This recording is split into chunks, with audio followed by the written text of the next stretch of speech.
You might have noticed by this point that Compile tends to make really good shoot-'em-ups.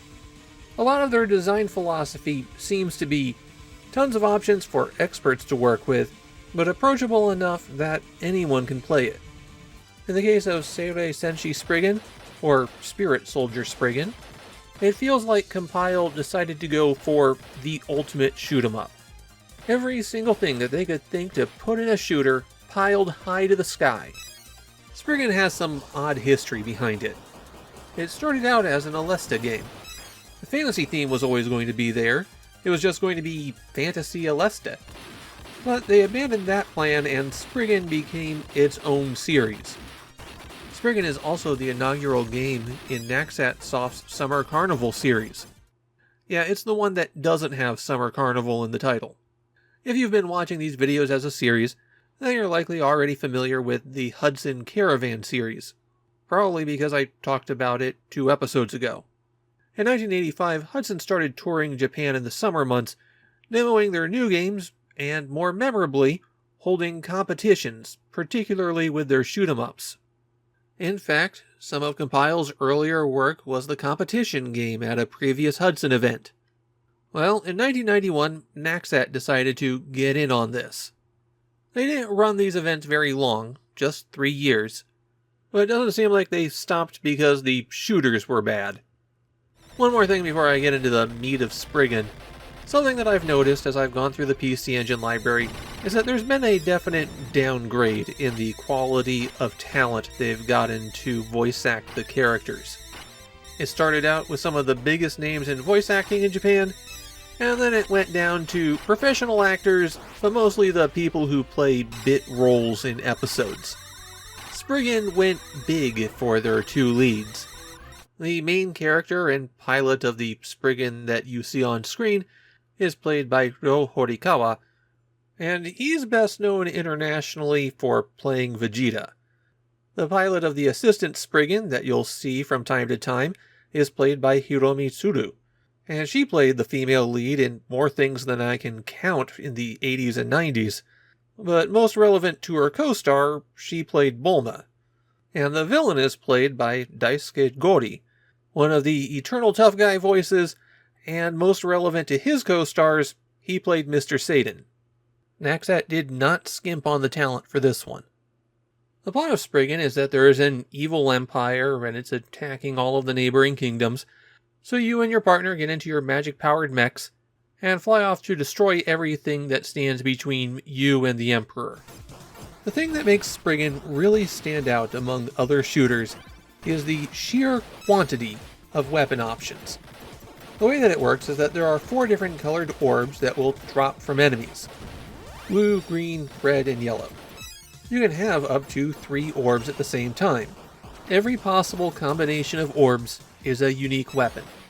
By my count, there are 29 different possible weapon setups, starting from no orbs at all, 1 of each color, 2 of each color, 2 orbs that are different colors, 3 orbs of the same color, 3 orbs of different colors, and 3 orbs where 2 of them are the same color.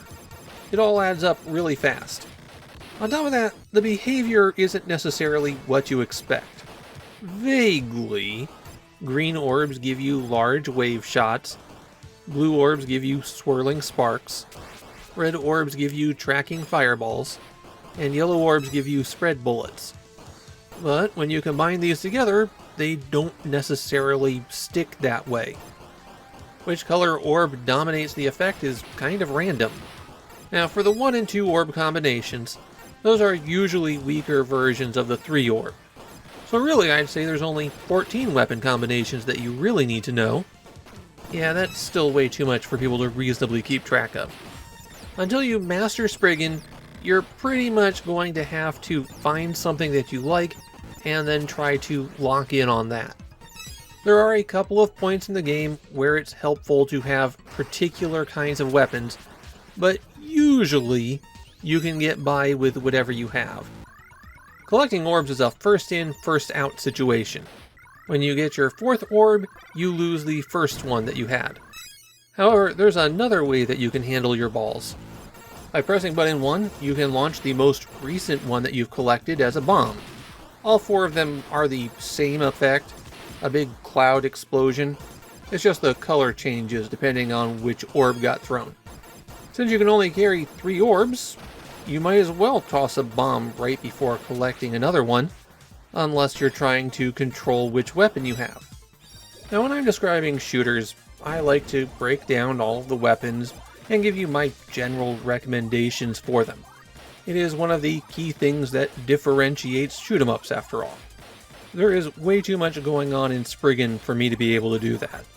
Detailing the weapons and the situations where they'd be effective would be a half-hour-long Spriggan strategy guide. That's not happening. I have enough trouble maintaining consistent footage of a single weapon for more than 10 seconds. So, broad strokes advice? Green and red are probably the easiest 2 colors to use. Yellow does the least damage on its own, and the effects of blue tend to slow things down. The important thing when playing Spriggan is to experiment with all of those combinations and find some that you're generally happy with. There's one other type of ball to collect, but it doesn't add to your orbs. The flashing ones act as an instantaneous bomb for the whole screen, and they also give you a one-hit shield. That makes them a pretty valuable pickup. Spriggan is one of those shoot-em-ups where they give you control over the speed of your craft. You can hit select to change it, and there's 5 different speed levels. After you reach 4, it goes back to 0. Spriggan has 7 stages, although the 7th stage is just the multi-form final boss.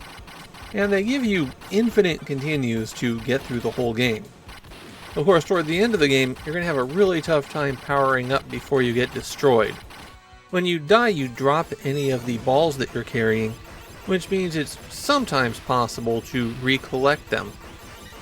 There are 2 different challenge modes in Spriggan for competition, a score attack and a time attack, and these 2 mean the opposite of what you expect. The score attack has a time limit of 2 minutes.